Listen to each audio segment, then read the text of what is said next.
Shalom saudara, haleluya. Selamat bertemu kembali dalam siri pembelajaran surat Roma. Kiranya kasih karunia dan damai sejahtera melimpahi Anda oleh pengenalan akan Allah dan akan Yesus Tuhan kita. Kita sambung bab yang ke-14 ayat 8 hingga ke-12 dengan tajuknya Apa Tujuan Hidup. Mari kita baca dari ayat yang ke-8. Sebab jika kita hidup untuk Tuhan. Dan jika kita mati untuk Tuhan. Jadi, baik hidup atau mati, kita adalah milik Tuhan. Sebab untuk itulah Kristus telah mati dan hidup kembali. Supaya ia menjadi Tuhan baik atas orang-orang mati maupun atas orang-orang hidup. Tetapi mengapakah engkau menghakimi saudaramu? Atau mengapakah engkau menghina saudaramu? Sebab kita semua harus menghadap takhta pengadilan Allah. Kerana ada tertulis, demi aku hidup. Demikianlah firman Tuhan, semua orang akan bertekuk lutut di hadapanku dan semua orang akan memuliakan Allah. Demikianlah, setiap orang di antara kita akan memberi pertanggungan jawab tentang dirinya sendiri kepada Allah. Demikianlah firman Tuhan. Perbincangan sebelum ini dalam petikan 1 hingga ke-8 berbicara tentang bagaimana menghadapi perselisihan mengenai hal-hal yang rohani. Nah, hal ini diungkitkan karena ada sekumpulan orang yang Paulus katakan sebagai orang yang lemah imannya. Ya, mereka adalah orang-orang Yahudi yang telah percaya dan beriman kepada Tuhan Yesus, tapi masih berpegang kepada peraturan-peraturan hukum Taurat dan adat istiadat tradisi Yahudi. Ada dua perkara yang mereka belum lagi dapat lepaskan. Ya, yang pertamanya adalah soal pemakanan dalam ayat kedua ya. Yang lemah iman, mereka ini makan sayur-sayuran saja ya, karena masih membatasi pemakanannya menurut peraturan perjanjian lama yang hanya memakan makanan yang halal. Maka mereka rasa tidak senang hati apabila melihat orang lain bebas makan apa saja ya, yang tiada pantang, tidak ikut peraturan sama ada halal atau haram. Nah, inilah golongan yang kedua. Golongan yang kedua ini yang bebas makan semuanya menganggap mereka sudah merdeka, sudah bebas dari segala ikatan hukum. Maka boleh bebas makanlah. Dan oleh kerana perbezaan pendapat tentang pemakanan, maka timbullah perselisihan. Dan masalah yang timbul itu bukan masalah biasa, tetapi sangat serius. Ya, sehingga terjadi hal menghina dan menghakimi satu sama lain. Nah, inilah ayatnya dalam ayat 3. Siapa yang makan, janganlah menghina orang yang tidak makan. Dan siapa yang tidak makan, janganlah menghakimi orang yang makan. Nah, ini perkara yang pertama tentang pemakanan. Perkara yang kedua adalah tentang kepercayaan kepada hari yang tertentu. Dalam ayat 5, yang seorang menganggap hari yang satu lebih penting daripada hari yang lain, tetapi yang lain menganggap semua hari sama saja. Hendaklah setiap orang benar-benar yakin dalam hatinya sendiri. Jadi, saudara, apakah penyelesaiannya kepada semua perselisihan ini? Dan Paulus memberi jawapannya dalam 3 ayat seterusnya. Nah, perhatikan sekarang ayat 6 hingga ke 8, terutamanya perkataan yang saya highlight warna kuning ini ya. Siapa yang berpegang pada suatu hari yang tertentu, ia melakukannya untuk Tuhan. Dan siapa makan, ia melakukannya untuk Tuhan. Sebab ia mengucap syukur kepada Allah. Dan siapa tidak makan, ia melakukannya untuk Tuhan dan juga mengucap syukur kepada Allah. Sebab tidak ada seorang pun di antara kita yang hidup untuk dirinya sendiri, dan tidak ada seorang pun yang mati untuk dirinya sendiri. Sebab jika kita hidup untuk Tuhan, dan jika kita mati untuk Tuhan. Jadi, baik hidup atau mati, kita adalah milik Tuhan. Nah, dalam petikan ini, Paulus telah menyatakan beberapa kali lakukan untuk Tuhan. Dan akhirnya dia berkata hidup untuk Tuhan dan mati untuk Tuhan. Nah, di sini kita lihat satu prinsip hidup yang sangat penting. Hidup untuk Tuhan. Mati untuk Tuhan. Ya, masing-masing ada tanggung jawab sendiri kepada Tuhan. Sama ada seseorang mengutamakan suatu hari atau tidak, ia melakukannya untuk Tuhan. Begitu juga hal dengan makanan. Sama ada makan atau tidak, kedua-duanya mengucap syukur kepada Tuhan. Kedua-duanya juga melakukan untuk Tuhan. Itulah sebabnya biarlah Tuhan yang menghakimi. Nah, kembali kita lihat ayat 8 ini ya. Inilah yang menjadi fokus utama hari ini ya. Jika kita hidup untuk Tuhan, dan jika kita mati untuk Tuhan. Nah, inilah ayat yang boleh menjawab soalan, apakah tujuan hidup? Ada ramai orang ingin mencari tujuan hidup. Ya, tak perlu cari jauh. Jawabannya sudah pun ada dicatat dalam ayat ini. Jika kita hidup untuk Tuhan. Dan jika kita mati untuk Tuhan. Kita hidup bukan untuk diri sendiri. Hidup kita terkait dalam perhubungannya, sama ada perhubungan dengan Tuhan ataupun perhubungan dengan manusia.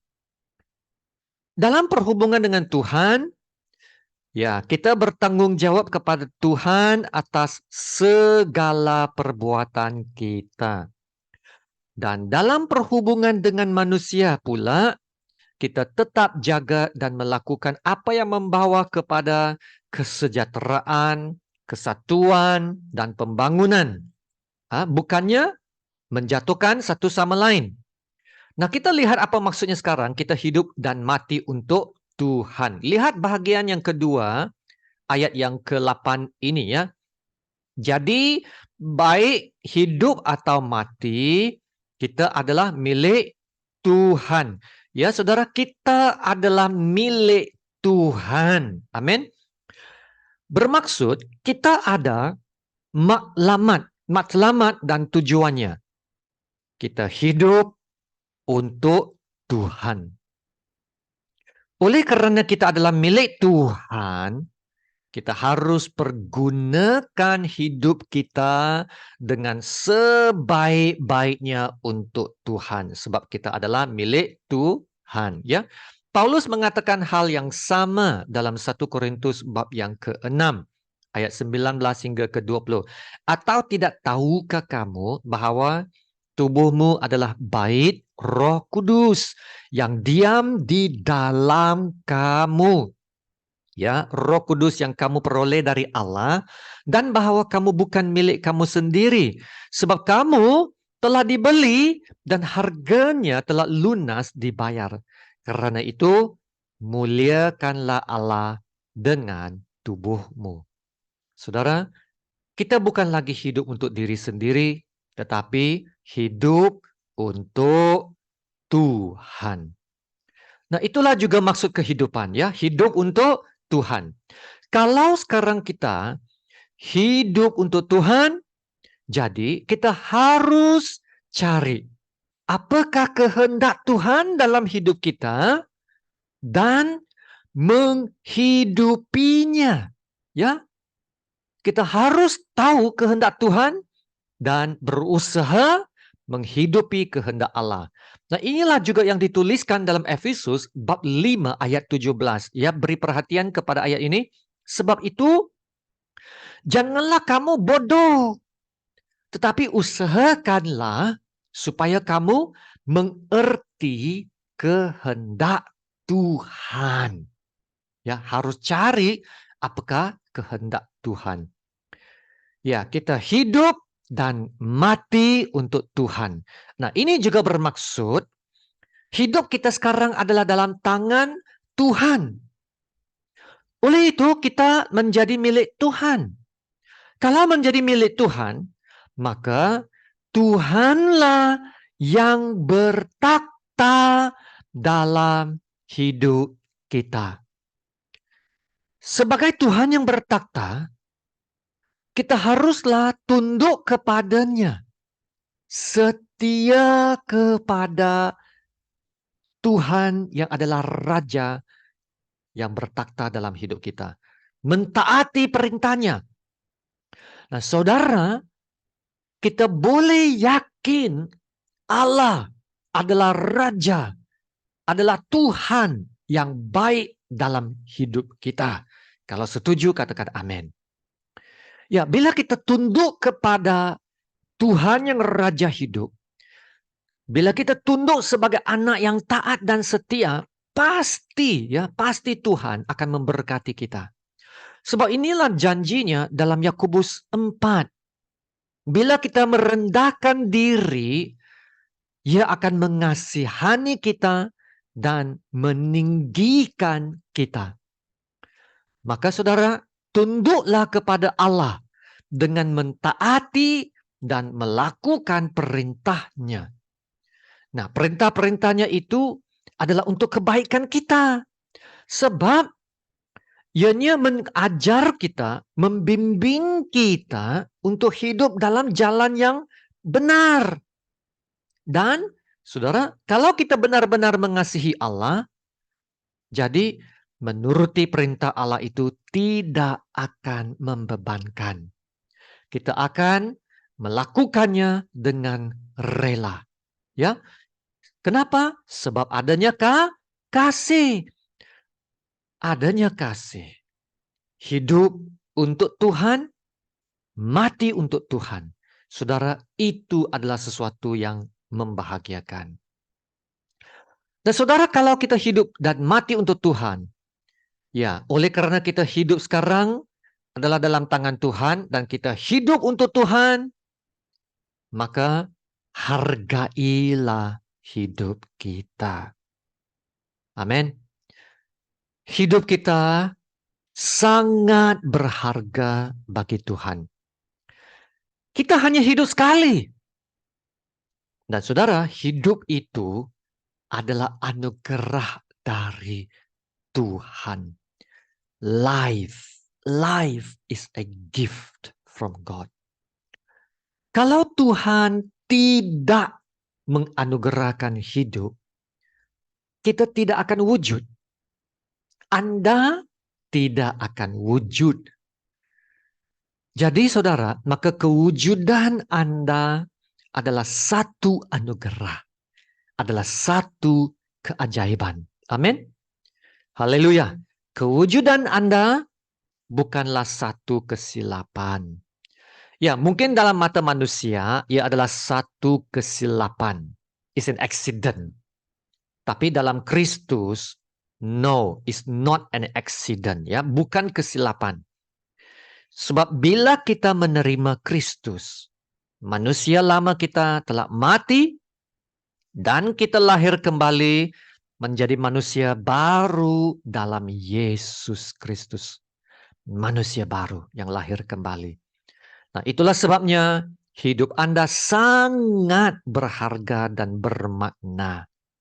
Apalagi kalau kita sudah jadi anak Tuhan. Jadi saudara, Hargailah hidup Anda, lebih-lebih lagi sekarang kita yang telah menjadi milik Allah. Ya saudara, Tuhan tanpa manusia tetap adalah Tuhan. Tapi manusia tanpa Tuhan, kalau hidup tanpa Tuhan, is nothing. Nothing. Kita berasal dari Tuhan. Dan kewujudan kita adalah karena Tuhan. Jadi Tuhan menginginkan kita wujud. Dan saya ulang ini sekali lagi yang sangat penting. Tuhan menginginkan kita wujud. Dan karena itu kita boleh wujud. Dan Tuhan memberikan kita hidup yang terbaik. Sebab hidup itu adalah anugerah. Dan Tuhan memberikan yang terbaik. Nah, kita bandingkan jam tangan ya, Seiko dan Rolex. Nah, Seiko Prospers ini ya sangat mahal. Berharga hampir 3.000 ringgit. Tetapi Rolex boleh mencecah berjuta-juta dolar. Wow, bukan ringgit, dolar. Tapi dua-dua pun jam tangan. Fungsinya sama sahaja. Lalu kenapa Rolex yang lebih mahal berjuta-juta dolar? Ya, jawabannya terletak pada tangan desainer. Ya, begitulah dengan hidup kita ya. Tuhan yang mencipta kita. The great designer. Tuhan memberikan hidup yang terbaik. Sebab kita telah dicipta menurut gambaran Allah. Wow. Anda adalah ciptaannya yang paling istimewa. Amin. Haleluya. Kita hidup dan mati untuk Tuhan. Kalau kita mati bukan untuk diri sendiri. Dalam ayat 7 berkata, sebab tidak ada seorang pun di antara kita yang hidup untuk dirinya sendiri, dan tidak ada seorang pun yang mati untuk dirinya sendiri. Ya, semua manusia pasti akan mati.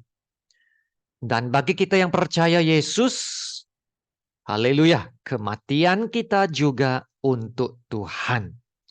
Ya, bermaksud, kalau kewujudan kehidupan kita adalah bermakna, kematian kita juga amat bermakna. Haleluya. Karena kita akan bersama-sama dengan Tuhan selepas meninggalkan dunia ini. Nah, ini juga bermaksud keselamatan kita dalam Tuhan adalah pasti dan terjamin. Jadi saudara, adakah Anda sudah pasti dengan keselamatan Anda? Hidup dan mati untuk Tuhan. Wow, sungguh luar biasa kan? Nah, itulah berkat dan anugerah dari Tuhan. Hidup dan mati untuk Tuhan. Nah, itulah sebabnya Paulus dapat berkata dalam Filipi 1:21. Karena bagiku hidup adalah Kristus dan mati adalah keuntungan. Bermaksud Paulus tidak takut menghadapi maut. Tidak takut berdepan dengan maut. Malah dia berkata, hai maut, mana sengatmu? Wow, tak takut menghadapi maut. Dia tahu kalau dia mati, dia akan bersama-sama dengan Tuhan Yesus. Karena dia begitu yakin dengan keselamatannya. Jadi dia katakan dalam ayat 9. Sebab untuk itulah Kristus telah mati dan hidup kembali. Supaya ia menjadi Tuhan. Haleluya, Yesus adalah Tuhan. Baik atas orang-orang mati maupun atas orang-orang hidup. Nah, Kristus mati untuk dosa dan dia hidup kembali melalui kebangkitannya. Dan kebangkitannya membuktikan ketuhanannya. Sebab sekarang Yesus duduk di sebelah kanan takhta Allah Bapa. Sebab ayat ini mengatakan yang menjadi Tuhan baik atas orang-orang mati maupun atas orang-orang hidup. Yesus adalah Tuhan, ya, atas orang yang mati dan hidup. Sebab Yesus akan nanti membangkitkan semua orang pada hari penghakiman. Ya saudara, Yesus akan menghakimi semua orang. Menghakimi semua orang, ya. Jadi apakah kesimpulannya dari isu menghakimi sesama saudara dalam petikan Roma ini? Nah, ayat 10 mengatakan, tetapi engkau, ya, mengapa engkau menghakimi saudaramu? Atau mengapakah engkau menghina saudaramu? Sebab kita semua harus menghadap takhta pengadilan Allah. Wow. Itu Paulus mengatakan, jika Yesus adalah Tuhan yang menghakimi, kenapa pula Anda mau menghakimi? Anda yang menghakimi, Anda telah mengambil tempat Tuhan. Mengambil tempat Tuhan. Ya, Paulus mengatakan kita semua harus menghadap takhta pengadilan Allah. Dalam ayat 11 berkata, karena ada tertulis, demi aku hidup, demikianlah firman Tuhan. Semua orang akan bertekuk lutut di hadapanku dan semua orang akan memuliakan Allah. Demikianlah setiap orang di antara kita akan memberi pertanggungan jawab tentang dirinya sendiri kepada Allah.